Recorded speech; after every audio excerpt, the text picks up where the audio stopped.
ევროპელ ლიდერებსა და მარკო რუბიოს შორის უკრაინის საკითხზე შეხვედრა არ შედგა. ამერიკის სახელმწიფო მდივანმა აუდიენცია ბოლო წუთს გააუქმა და ცენტრალური ევროპის ტურნეს ფარგლებში ჯერ სლოვაკეთს, იმავე საღამოს კი უნგრეთს ეწვია. როგორც ირკვევა, ამერიკის შეერთებული შტატები ევროპის კონტინენტზე მნიშვნელოვან მოკავშირეებად ამ ეტაპზე სწორედ ორბანისა და ფიცოს მთავრობებს მოიაზრებს. მხარეებს შორის გაფორმდა არაერთი სტრატეგიული შეთანხმებაც. რუბიოს მთავარი გზავნილი ეროვნული ინტერესებით მოქმედება იყო. ამერიკის სახელმწიფო მდივანმა პირდაპირ განაცხადა, რომ ეროვნული ინტერესები გლობალურ წესრიგზე მაღლა დგას, ამერიკის ეროვნული ინტერესები კი ცენტრალური ევროპის ქვეყნებს დაუკავშირა. მანამდე იყო გამოსვლა მიუნხენის უსაფრთხოების კონფერენციაზე. ჯეიდი ვენსისგან განსხვავებით, რომელმაც გასულ წელს ევროპული პოლიტიკა მწვავედ გააკრიტიკა, მარკო რუბიოს ტონი შედარებით რბილი იყო. თუმცა სახელმწიფო მდივანმა კონსტრუქციული თანამშრომლობის სანაცვლოდ ევროპელ ლიდერებს კონკრეტული პირობები წაუყენა. სალომე თორაძე გიამბობთ. ვაშინგტონისა და ბუდაპეშტის ურთიერთობებში ოქროს ხანა დგება და ეს უმეტესწილად ვიქტორ ორბანის მიმართ დონალდ ტრამპის კეთილგანწყობითა და მათი პოლიტიკური ხედვების თანხვედრის შედეგადაა განპირობებული. და ეს დღეს ბუდაპეშტში ვიზიტით მყოფმა სახელმწიფო მდივანმა მარკო რუბიომ არაერთხელ დააფიქსირა, თუ როგორ გულშემატკივრობს პრეზიდენტი ტრამპი ორბანის წარმატებას, რომელსაც წინ სულ მალე 12 აპრილს საპარლამენტო არჩევნები ელის, სადაც 16 წლიანი მმართველობის შემდეგ მისი ბედი უნდა გადაწყდეს.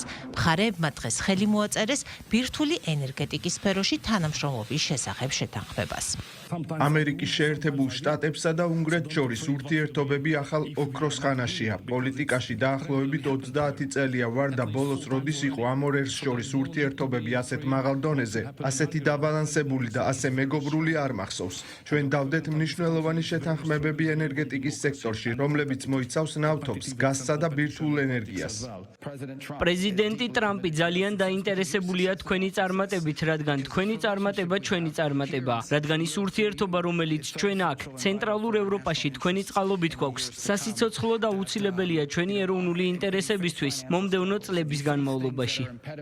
ეროვნული ინტერესებია სწორედ ის საკვანძო საკითხი, რომელზეც მარკო რუბიომ ცენტრალური ევროპის სამივე ქვეყანაში ვიზიტის დროს ყურადღება გაამახვილა და ვრცლად ისაუბრა, რომ ეს გლობალურ წესრიგზე მაღლა დგას. პრეზიდენტ ტრამპის ადმინისტრაციაში ჩვენ ველით, რომ თითოეული სახელმწიფო იმოქმედებს მისი ეროვნული ინტერესებით, რადგან სწორედ ეს უნდა აკეთონ. თუ უნგრეთის პრემიერ-მინისტრი არ იმოქმედებს უნგრეთის ინტერესებით, ის დიდხანს არ დარჩება პრემიერად და ვინ უნდა იმოქმედოს უნგრეთის ინტერესებით, თუ არა პრემიერმა. იგივეა ამერიკის შემთხვევაშიც. ამიტომ, როდესაც ეროვნული ინტერესები თანხვედრაშია სხვა ქვეყნის ეროვნულ ინტერესებთან, ეს იძლევა შესაძლებლობას განსაკუთრებული პარტნიორობისთვის. ხოლო სადაც არ ემთხვევა ინტერესები ან უთანხმოება გვაქვს, სწორედ ამიტომაა საჭირო სიღრმისეული კავშირები, რომ კომპრომისი ვიპოვოთ. და როგორც ირკვევა, ამერიკის ეროვნული ინტერესები უახლოეს წლებში, ანუ ტრამპის ადმინისტრაციის პირობებში ვიშეგრადის ქვეყნებთან, უფრო ზუსტად კი ბრიუსელის მიმართ სკეპტიკურად განწყობილ სლოვაკეთთან და უნგრეთთან ვაშინგტონის მეტ ჩართულობასაც მოიცავს. და ამის შესახებ მარკო რუბიომ სლოვაკეთში ისაუბრა, სადაც მიუნხენის კონფერენციიდან ნაჩქარებად რობერტ ფიცოსთან შესახვედრად გაემგზავრა და უკრაინის საკითხზე ევროპელ ლიდერებთან შეხვედრაც კი გააუქმა. პირდაპირ დონეზე ჩართულობას ვერაფერი ჩაანაცვლებს. ცენტრალურ ევროპაში ჩართულობა არის ის, რასაც ამერიკის შეერთებული შტატებისგან უნდა ელოდოთ. თქვენ ახსენეთ ვიშეგრადის ჯგუფი. ეს არის ის, რაშიც ჩვენ მოუთმელად ველოდებით ჩართულობას, როგორც ფორუმს, სადაც შეგვიძლია ვიპოვოთ სფეროები, სადაც შეგვიძლია ერთად ვიმუშაოთ და მივაღწიოთ თანამშრომლობას.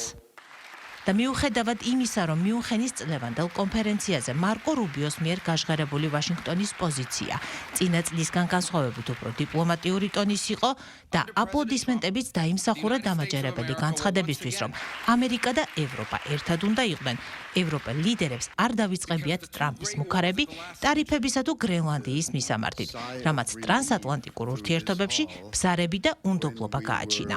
ამასთან არც რუბიოს მთავარი სათქმელი გამოპარვიათ, რომ ვაშინგტონი მხოლოდ იმ შემთხვევაში ითანამშრომლებს ევროპასთან, თუ ის თანხვედრაში იქნება ტრამპის ადმინისტრაციის პოლიტიკასთან, მიგრაციის, თავისუფალი სავაჭრო შეთანხმებისა თუ ევროპული თავდაცვის ხარჯებთან საკითხებში, რაზეც გერმანიის კანცლერმა ფრიდრიხ მერცმა ღიად მიანიშნა, რომ ამერიკასაც ისევე სჭირდება ევროპა, როგორც ევროპას ის და ტრანსატლანტიკური ნდობის აღდგენისკენ მოუწოდა.